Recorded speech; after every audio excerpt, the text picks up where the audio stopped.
The Talk That Boxing right here with Mr.A. We're doing a fight breakdown and prediction of Caleb Plant versus Alan Campa. Now, not only is this Caleb Plant's uh, most recent fight, I feel it's going to be his biggest stage, his biggest test, his biggest outing. Now, I say that because Alan Campa just got lost to Jesse Hart, and Jesse Hart is now taking on Herberto Ramirez for the WBO super middleweight title. Caleb Plant can do something, but not only win, but win in a spectacular fashion. Have that common opponent with Jesse Hart, especially if Jesse Hart wins.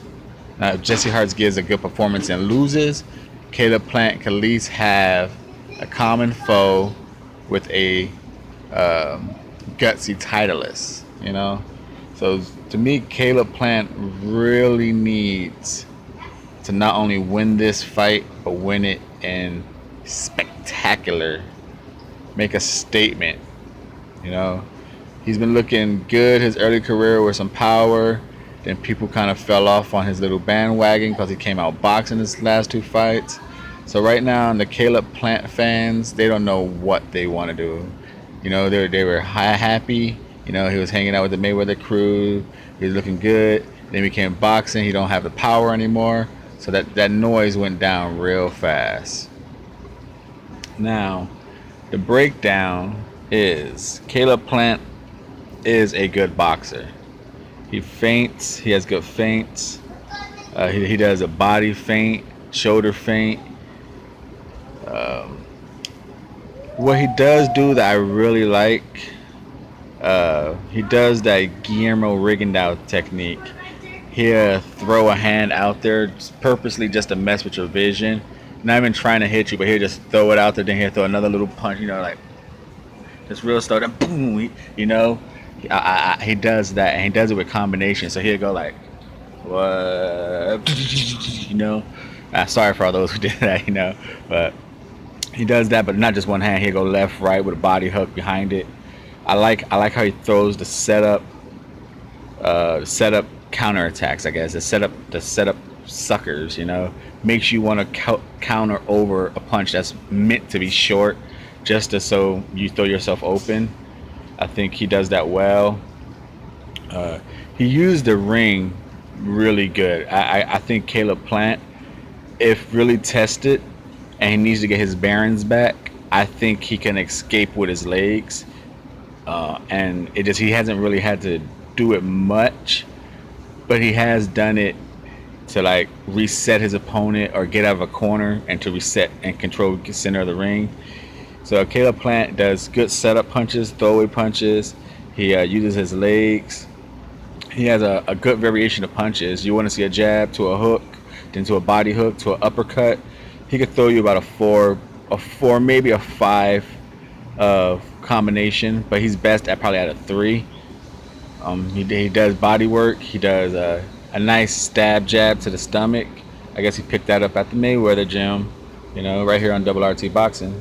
This is Mr. A giving a breakdown. Please subscribe if you have not. What else does Caleb Plant does? He does the setup punches, the throwaway punches, the variations, he's called sweet hands. I see why, but he should be called some sweet feet because to me his legs is a very underrated weapon and probably his best attribute. Because he said he has a history of kickboxing, so I can see why his legs and his feet and the way he escapes around the ring it's like naturally to him. He does it pretty good, and I think one day it's gonna save his arse, his cheeks. I try not to curse that much unless I really need to. Now his flaws. Now I don't know if it's because of opponents or is it just cockiness, confidence that David Benavidez borderline. But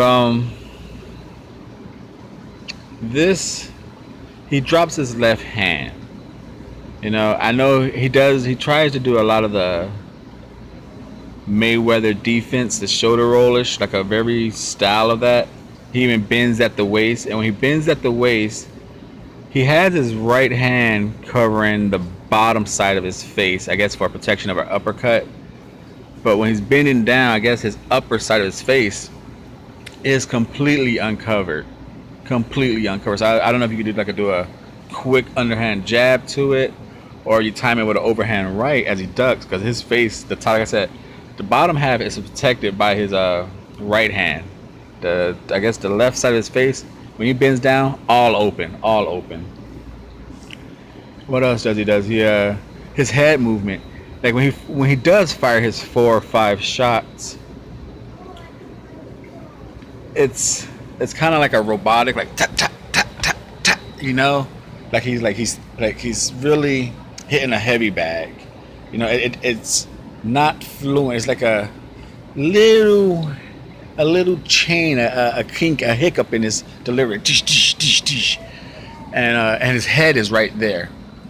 So like I said, I don't know if he's delivering his punches like that because his opponents ain't throwing nothing back. He don't fear them, so he can kind of just practice on his technique, his delivery. I don't think that's how it is. I think it's just a bad habit he picked up, and because a good enough opponent will be able to slip a punch and throw between that. It's small, but it's there. And like I said, in boxing, all you need is that to be there. And so he's he has a little, like a hiccup in his punch. It's a small one, and his head is straight up and down when he's doing it. And sometimes when he does back away, like I said, it's hard to say, is it a confidence and cockiness against his lower opponent? But he'll back away a lot of times with a hand down and his chin straight up. So if you follow him with a jab or just follow him when he's backing up, you can crack him. You can crack him good. So that being said, on Caleb Plant, Alan Campa, he's in the high guard a lot. He does a good body jab. I do give him that. He does a good body jab. A decent jab. It doesn't have nothing on it. Like I said, I watched a few fights of him, and I haven't seen nothing on him. Jesse Hart, he didn't deliver. The other fights, just researching him, he doesn't like put a shock like, dude, this, you gotta watch out for this guy, so and so. Watch out for his uppercut. Watch out for nothing. Like I said, and it's just a regular jab here, a hook there.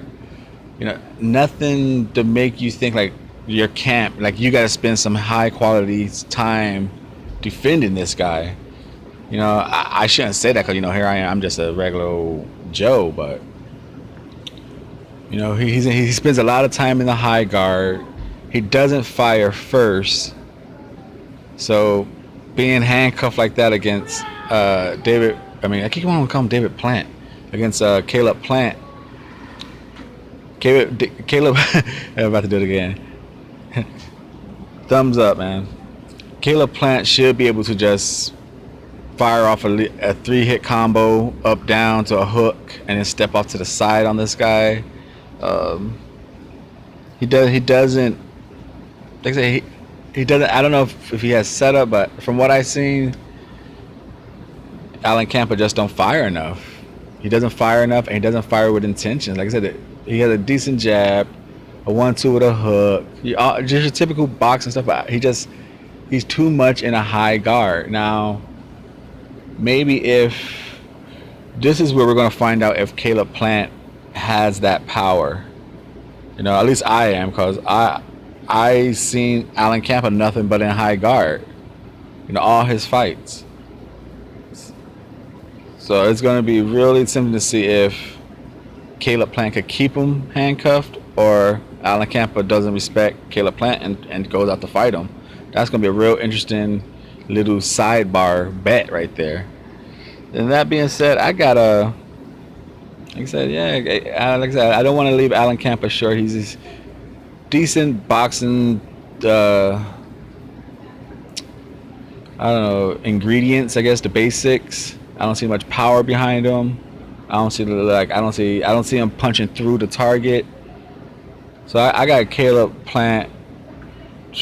To me, he needs to shine on this fight against this opponent. Alan Campa, he waits for you to get off. He doesn't counter you. This opponent, Caleb Plant, my prediction is Caleb Plant needs to get this guy out and knock him out in 5 rounds or less. Right here on Double RT Boxing, Caleb Plant with a 5th round stoppage.